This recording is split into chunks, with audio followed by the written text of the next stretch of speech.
Episode 438 of Global from Asia podcast, a memorial podcast for a podcaster.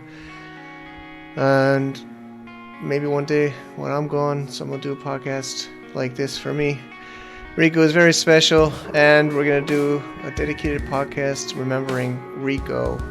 Noma, Made in China podcast, episode 438 here at Global from Asia. Let's tune in. Welcome to the Global from Asia podcast, where the daunting process of running an international business is broken down into straight-up, actionable advice. And now, your host, Michael Michelini. This show is, maybe some of you might not want to listen to this, or it might not be your normal business podcast, but it's a memorial podcast for the passing of a dear friend and fellow podcaster and creator, Rico Noma, from the Made in China podcast. He's been on this show quite a few times, so most of you, if you listen to these over the years, you've probably heard an episode or two with Rico. So he passed away late July 2024. We'll get into the story, but we want to remember the good memories. So I bring his business partner, China Mike, or Michael Shearhorn, on. This will also be published on the Made in China show, but this is also for Global from Asia. And we also have Lorenzo, which was a friend and creator as well, starting the discussion at the first 10 minutes or so, and then we kind of go through our memories of Rico and working with him and engaging with him over the years. So let's get into the discussion, and then afterwards I'll do a little bit of reflection on Rico even more for those that want to hear even more. So let's tune into the show. And this is going to be at globalfromasia.com/Rico. Are you looking for USA banking solutions for your e-commerce business? I am proud to say Mercury.com is supporting the podcast here, third year in a row at Global from Asia, and we're proud to say it because we use them ourselves for many of our own Amazon brands and e-commerce brands and joint ventures with our US structures, and they're super easy to do, online application, no fees, and they have great customer support, have helped us with trouble with Amazon Seller Central over the years about some receipts and statements and everything like that. So we're so happy to say thank you, Mercury, for supporting our show, being a great service, and supporting other e-commerce sellers. We're really proud to say they're a sponsor here, and we also have a video tutorial as well as an overview and a special link with a little bonus for you as well for us under certain conditions. Check it out at globalfromasia.com/Mercury for that information. Thank you for listening, and thank you, Mercury.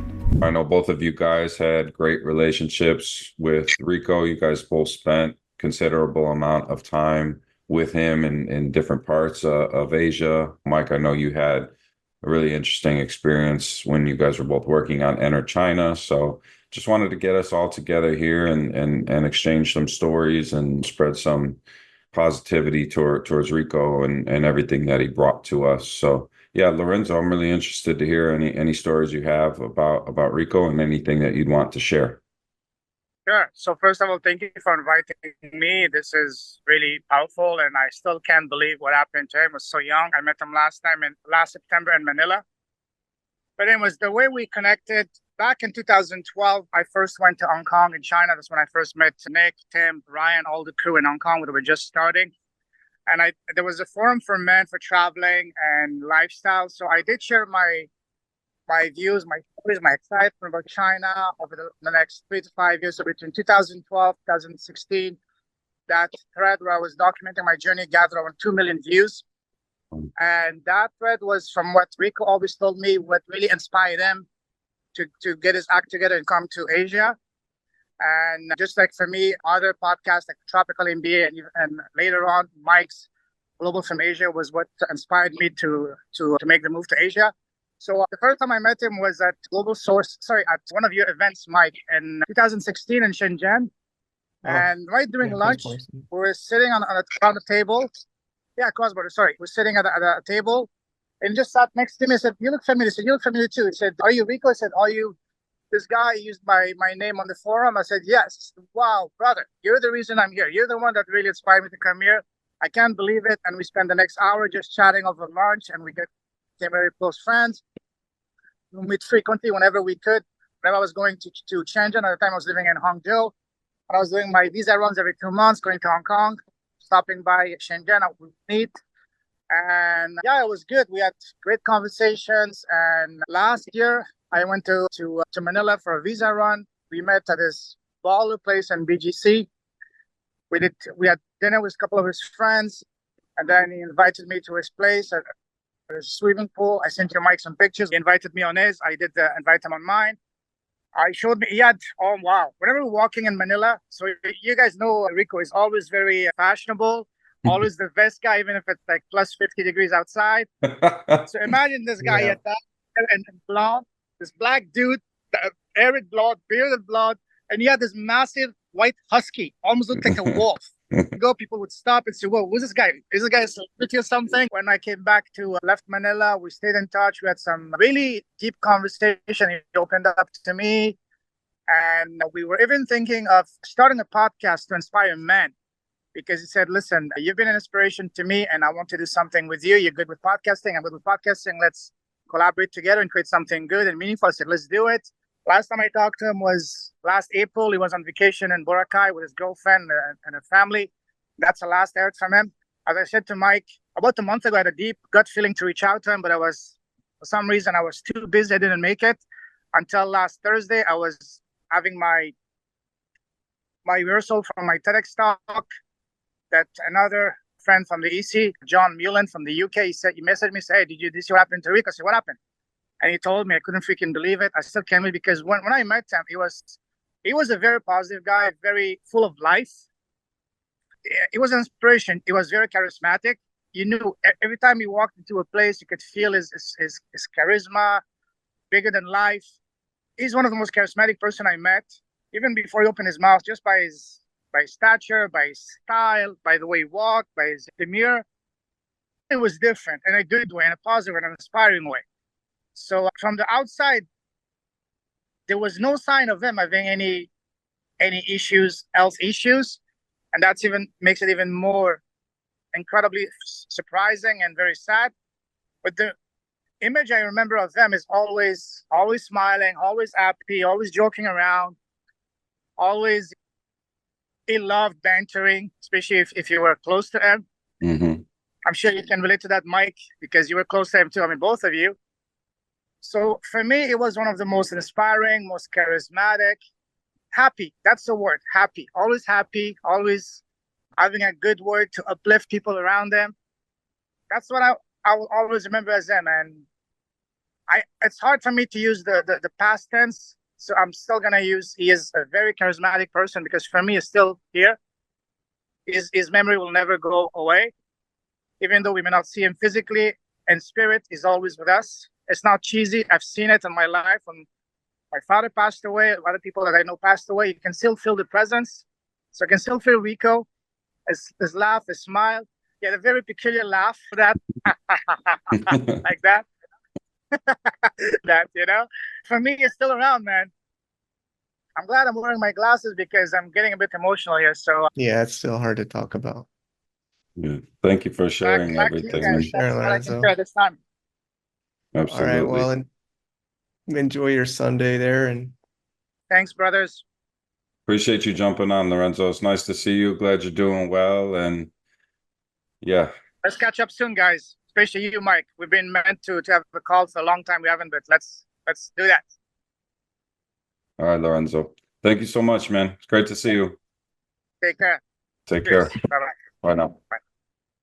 I think he's a podcaster too, so he likes you can tell he's quite good. He gets to the point, and I've actually haven't met Lorenzo too many times. Him and Rico were really close. I take that back. I've never met him in person. At least I don't think so. Maybe really? Yeah, wow. maybe in passing one time in Guangzhou, but I remember that event, the Cross Border Summit, because I think I was with Rico as he was getting on the train to go down to Shenzhen. Oh, nice. Yeah, that's when he said that. I was like, oh man, I remember that day. We were in Lida having a drink, talking about it. He was telling me everybody that he was going to meet up with. And I'm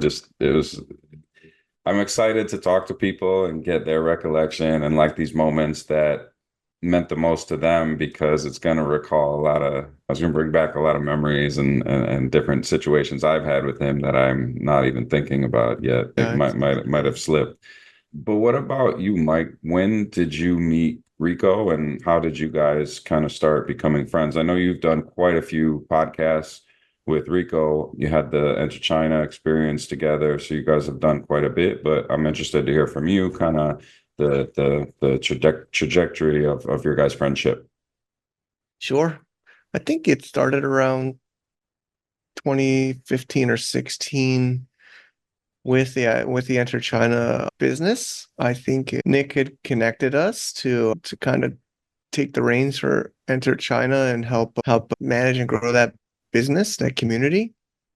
I was already a mentor there since the early days when Nick had started it and Rico was involved. And then I think we had met first in person in Hong Kong with Nick and Ramil and some other people in the EC community about that management takeover. And that was a couple of years we did that with Luke Francis. So I think it was around 2015 or 16, maybe 14. I can't recall the exact year, but I think 2016 as well. yeah, I think it was 16. And then it was, of course, we started working on a business together. So we were often talking, I think, daily. Like you had said earlier, he was based in Guangzhou most of the time. I knew him in China. Mhm. I was mostly based in Shenzhen. It's not that far, but like you said, it's like a train ride. So it's an event to meet in person there, right? It's like a couple hours at least or more Right. of transportation one way. So, but there was times you would. I think we did a lot of webinars together, like live webinars for the recruiting for EC. So it would be like him and Luke and I, usually at my place, my like home studio in Shenzhen, in Futian. So I remember I think Luke was in Shenzhen, so he didn't have to travel as far, but Rico came further. And I think Rico often would stay at my house those times. We had either spare bedrooms or sofas. And I just remember him coming often and hanging out, staying over. And then we would do like live webinars. Usually we would do it at the night for the US and the morning for like the Asia, Europe, something like this. It would be like two webinars, like usually it's like Wednesday or Thursday, right? Like Wednesday night, Asia time, Thursday morning, Asia time, something like this for like a couple hours.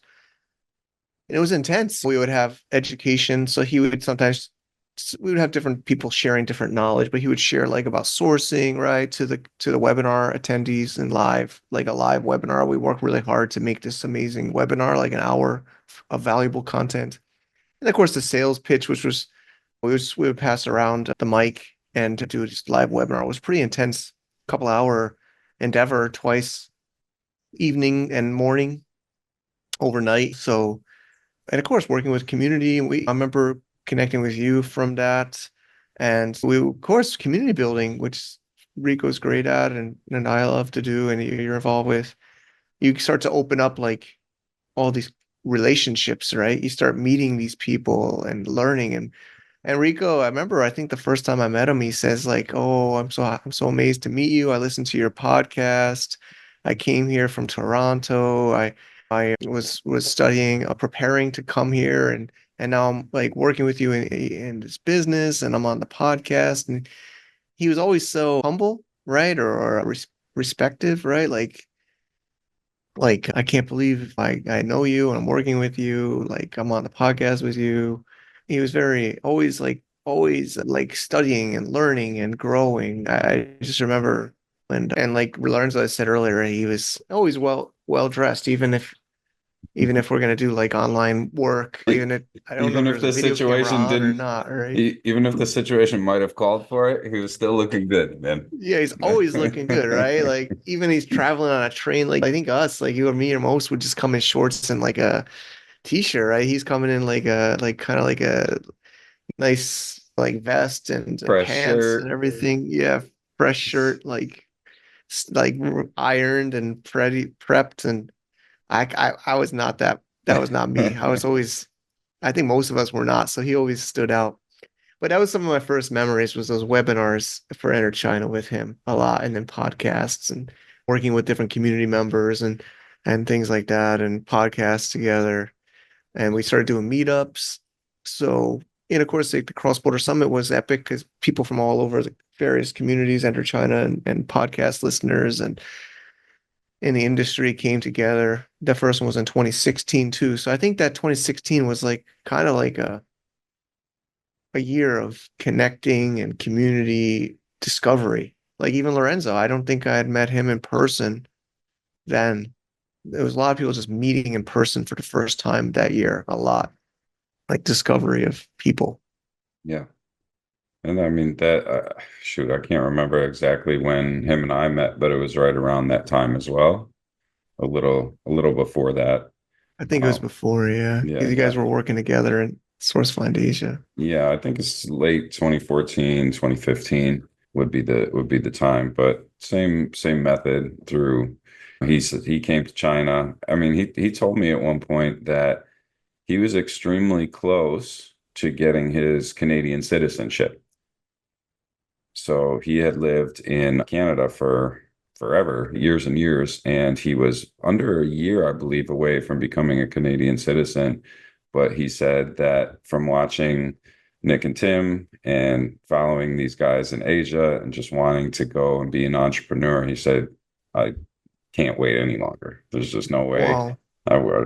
I have to go and I have to do this and I Wow. have to start. So he you're Nick and Tim and the other guys who he was inspired by had a huge pull on him, and I know he had a lot of admiration and respect for you. You guys talked more than you and I talked, but he would always brief me on what was going on with you and Luke and the whole process of Enter China. And I think watching how you ran your community and all the events you did and how you brought people together really inspired him and made him want to take it to the next level with everything that we were doing with SFA for sure. So Awesome. I appreciate you, man. I really do. Appreciate it too, dude. Yeah.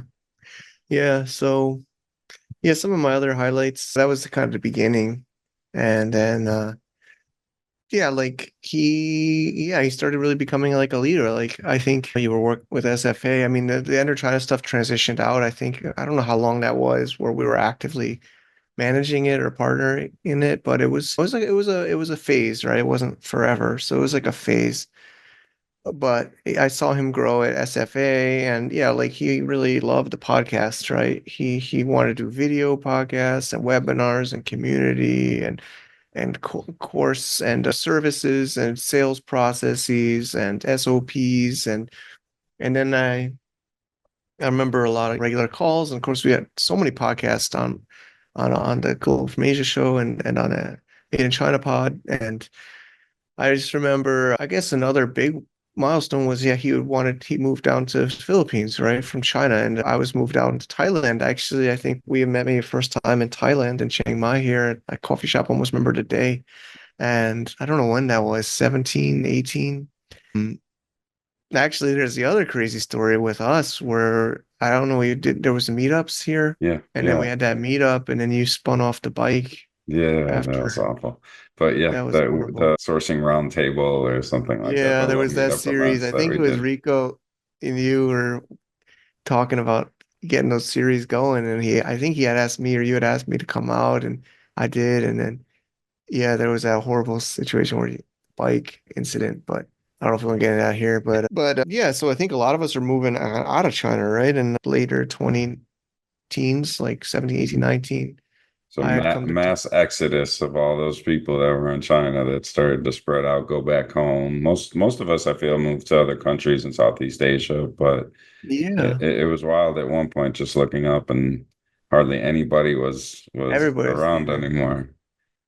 Yeah. So He had he Philippines. I don't even know why. Why? I mean, well, I honestly can't remember why now. Like the ultimate thing that brought him there. I know that he really liked it when he settled in and initially made a really good um connections to the community there, but he was exploring a lot of other places. I know he spent a bunch of time in Jakarta and had traveled some other places as well to kind of consider where to live. But yeah, I think just kind of settled in the Philippines and there was some men's groups and some entrepreneur groups that he was getting involved in there. And I think it's just like Thailand, it's very comfortable. It's easy to get adjusted Yeah. quickly there.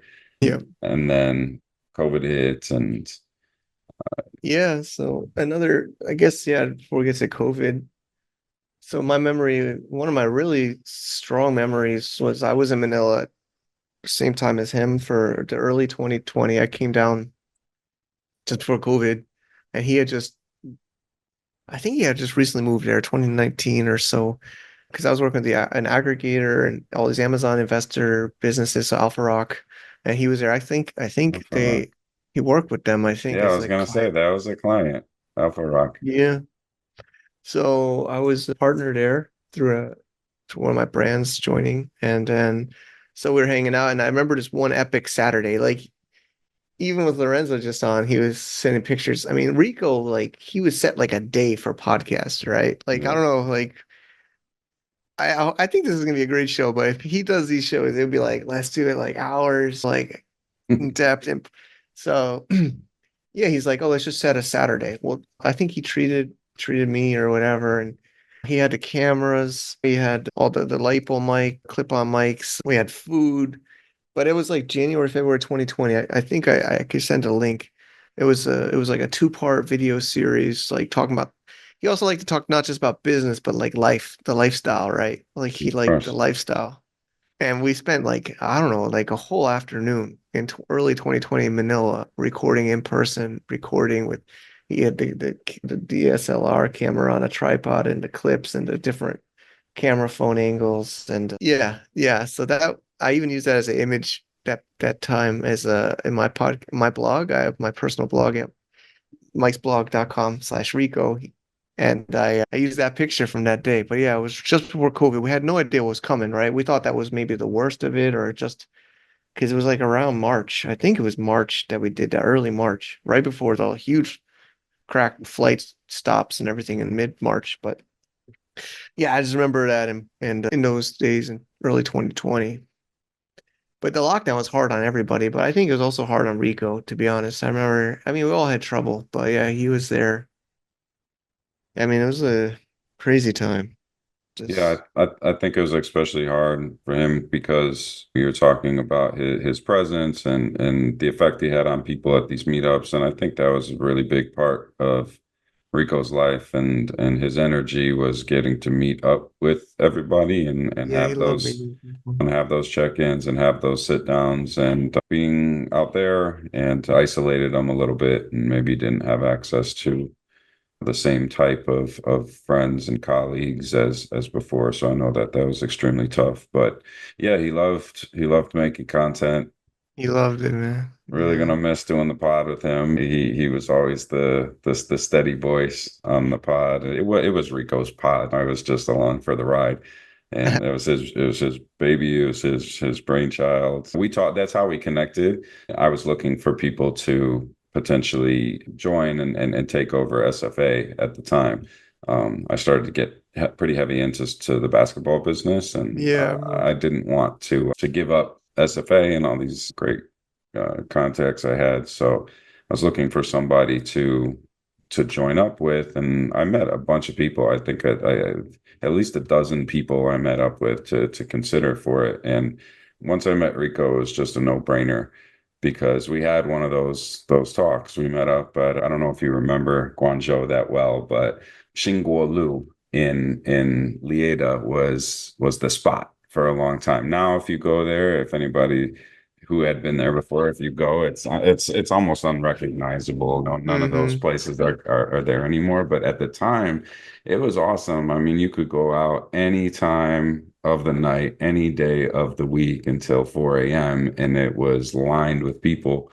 Every single restaurant had an outdoor setup, huge Yeah, canopies yeah, and seats yeah. outside, and there's some bars and some nightclubs, really good restaurants, and of course, Rico, he loved his shisha, man. Like Yeah, I'm thinking of that. I didn't even have to ask. I thought that was where. every chance he Yeah. got, like, that would be a thing. Even when I was doing the basketball, I would always pass through Guangzhou, and even when I was living in Thailand, I would always come into Guangzhou, and I'd always stay at Rico's in that little tiny second room that he had. And just we would catch up, we would be cool. He would always play it cool initially when I came back, but then as soon as we had like a dead mummy, you want to go get shisha? And so that was kind of our thing. And yeah, I just remember, his energy, like you guys were saying, and how many ideas he had, and we really connected on podcasting. We talked about podcasts for hours that first night. I met him really and talked to him, and that was like what had me sold. It was all of his, not only his energy, but all the ideas he had for expanding the business that hadn't even considered. And over the years, he really wanted to do these specialized episodes, these like really highly produced episodes of him Yeah. going to the factory or a day in the life. And he got into it a bit. We have some good stuff. We actually, the girl who we're close with, who worked for us for a while in the Philippines, Jamie, we're trying to recover a hard drive right now. So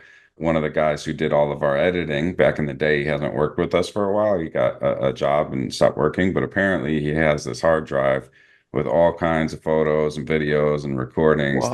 that hasn't been released. So we're Oh, wow. Lord, if you're watching, we're on the hunt for you, man. And All trying right. I to hope we can get that. yeah, so we're Yeah. trying to get that. And we got a couple that we've done that I don't think he released. So I definitely want to get access to those and try to release them. But yeah, man, I Not don't for the know. hard drive. Yeah, I just know he really appreciated your channel and your network and really enjoyed talking to you all the time, man. So Yeah, I mean, I looked at his Facebook. It seems like he wasn't so active. A lot of us have not been as active on Facebook, even myself, as the earlier days. But he has still a background picture of him on a panel at the Cross Border Summit as his profile, not profile, but background, a banner image. And I think he was always just so amazed that he had kind of made it, had been able to climb the staircase of being a listener or being a student to becoming like an expert or becoming like a thought leader. And he really wanted to keep growing that. So, but yeah, I think COVID was hard. I mean, for all of us. But yeah, I remember him especially because, like I said, he's a very social person. He likes to, like, even one of my last calls with him. I mean, I chatted to him in chat, but I think a longer call I had with him wasn't that long ago. But he would always be the one to initiate to me a call. I felt bad. Of course, like even Lorenzo, especially with somebody's gone, you regret not even having more time. But he would always make a point to do a catch-up call. mhm. And I think he did that to a lot in the community. He wanted to keep in touch. Like he would even tell me because I even asked him about somebody, and he's like, "Oh yeah, I had a call with him." He was always like trying to keep in touch with as many people as he could.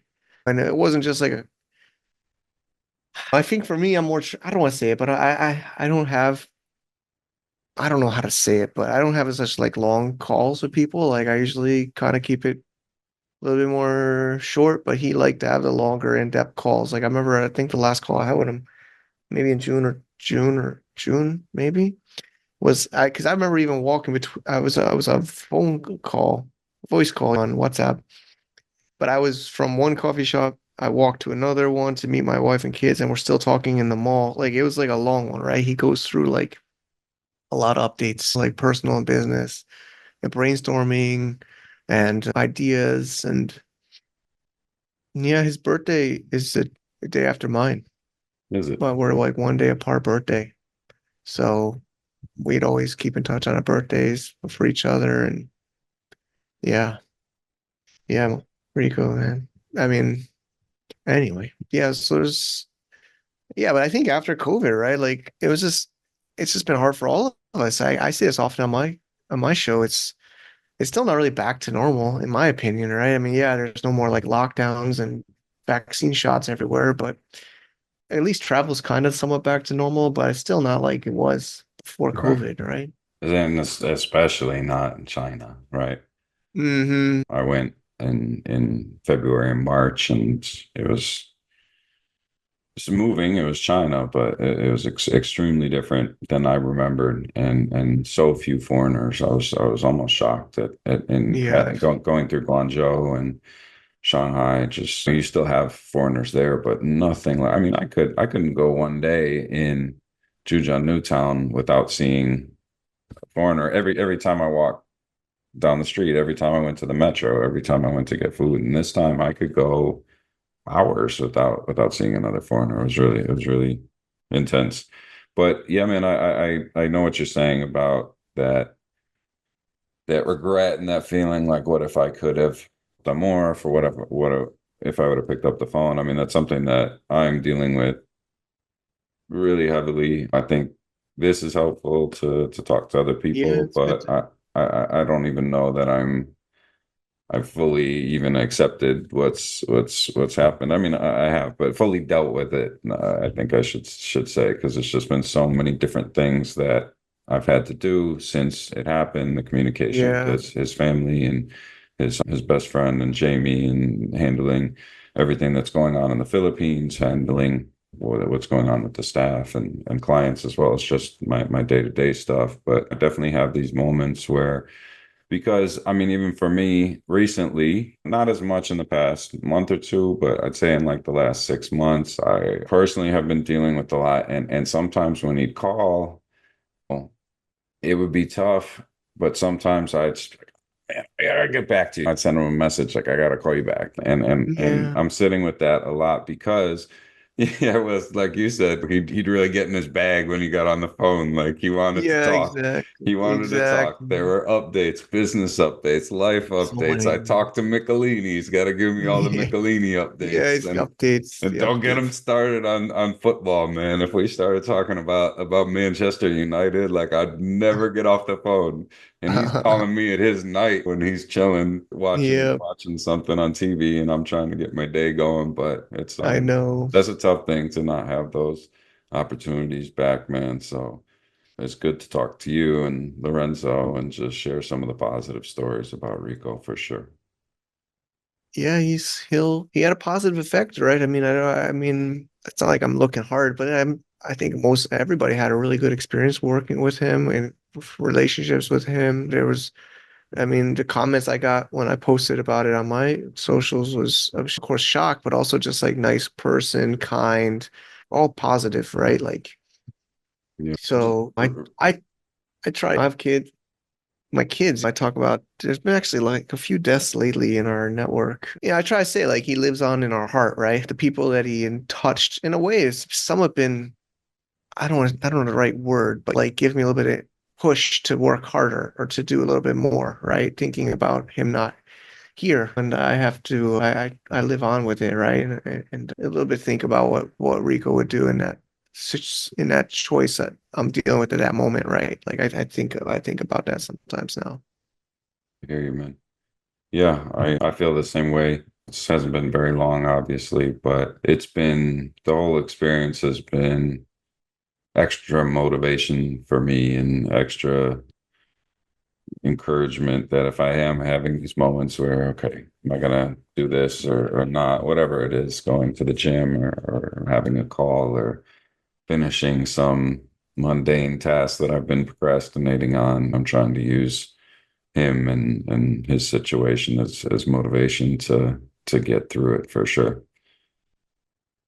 And Yeah. yeah, what you were saying about just being a nice person, I've a lot of the people that we know through the international business community and digital nomads and all these people that we've met, it's a diverse community, right? It's extremely diverse. You have people from all over the world, but I don't know. He was an extremely diverse person, for lack of a better word to explain it. He just had so many different friends from so many different Yeah. walks of life. He was also one of the people that, wow, it is. I mean, you have a Chinese wife, so but what am I trying to say?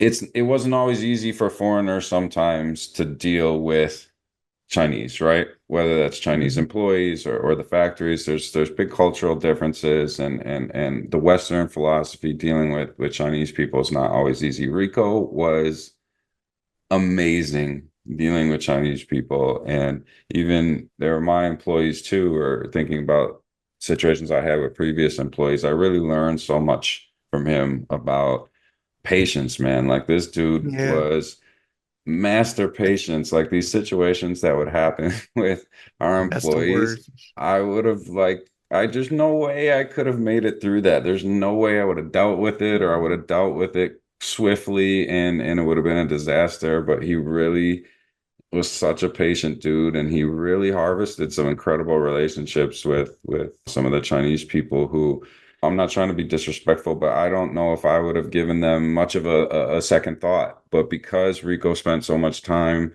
working through things with them, like I actually came to appreciate them more, and we had better relationships because of it. And I know with me, man, like especially since I moved back to the States, like I can be all over the place, and I can not be as consistent as I need to be. And he was so patient with me, man. It just didn't matter what I did. I never did anything like disrespectful to my guy, but I would fuck up at times, or I wouldn't follow through with what I said I was going to do. And he just was the most patient person I knew. He really was. And he just Yeah, I like think that is the word, patient, right? always accepted You, me and you never always fucking, saw, yeah, yeah, it was yeah, always constant, right? It was right. never like high or low, right? Yeah, and Um, with me, but then also with other people, he would talk me off the ledge about like, man, we can't get too far ahead of ourselves. Like, think about this, and like he'd always play devil's advocate and give a different, rational and calm and collected point of view that made me see things differently. So yeah. yeah, Okay.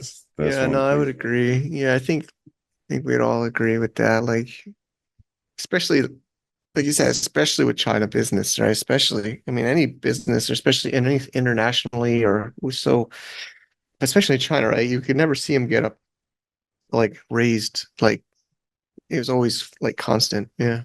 Hmm. Even when he was pissed, it was always like in a gentlemanly way. Yeah, you're right. Yeah.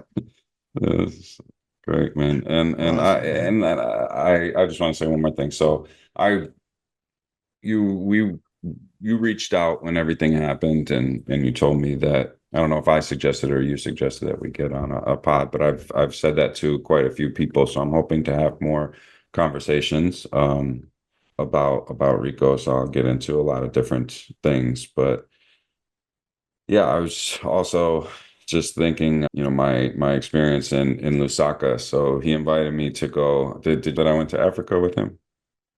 I think I remember. Yeah. Okay. I remember. I think you Right told before me. COVID, it was late 2019.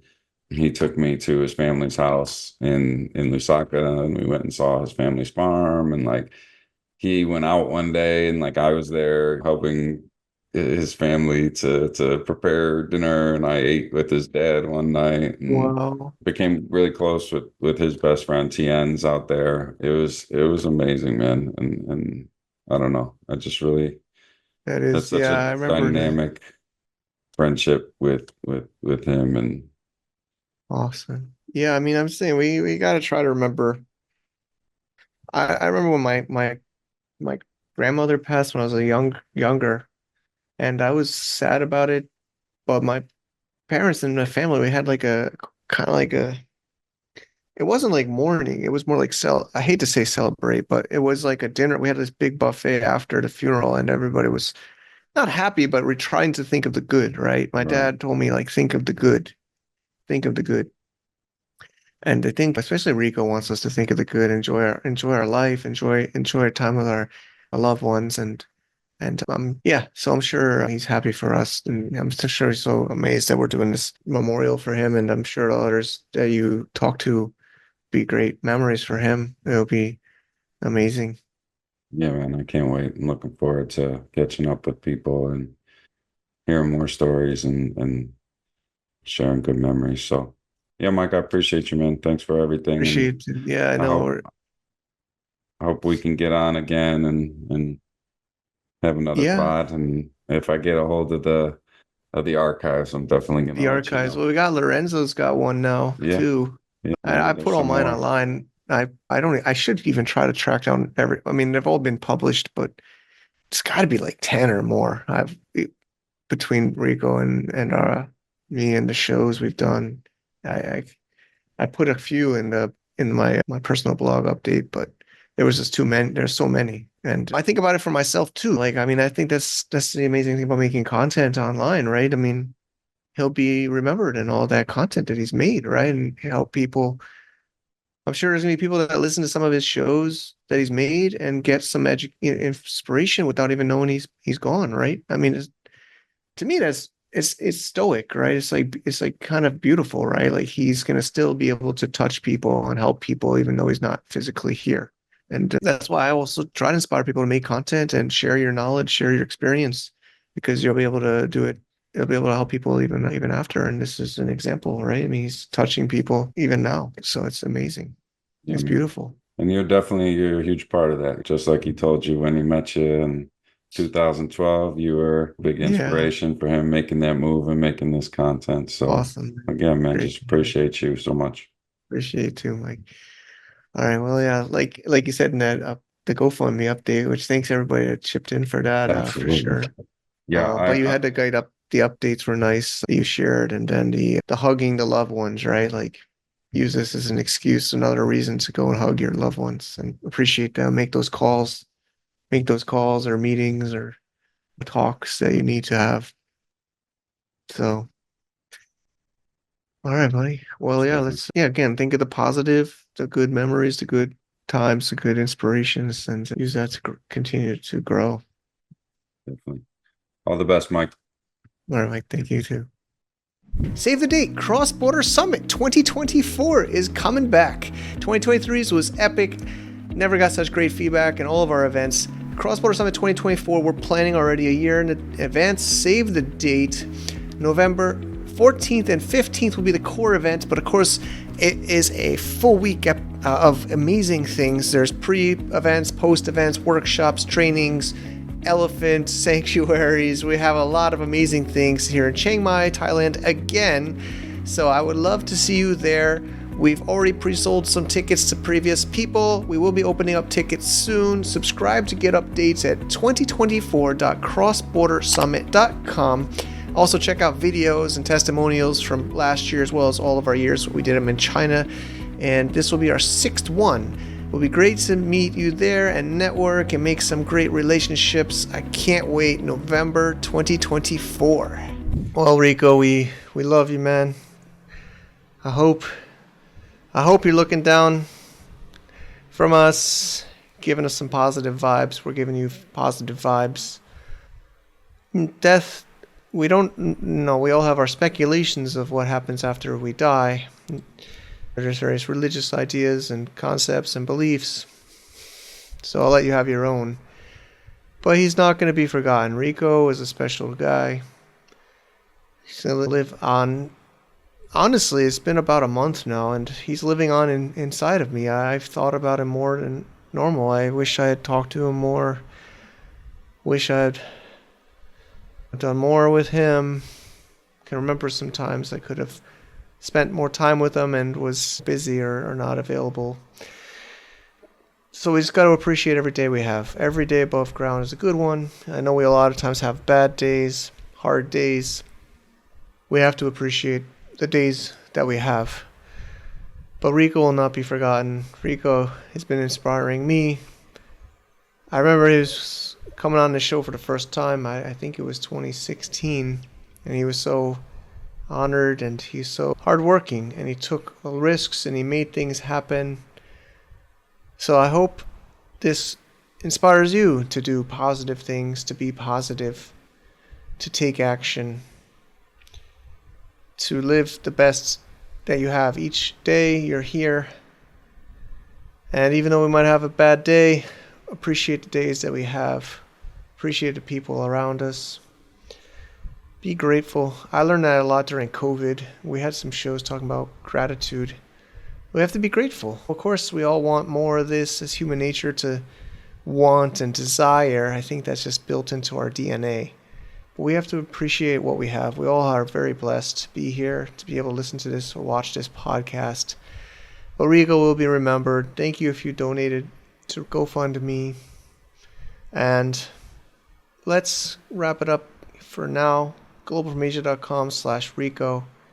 One for the books. Thanks for listening, or thanks for watching. Bye-bye. To get more info about running an international business, please visit our website at www.globalfromasia.com. That's www.globalfromasia.com. Also, be sure to subscribe to our iTunes feed. Thanks for tuning in.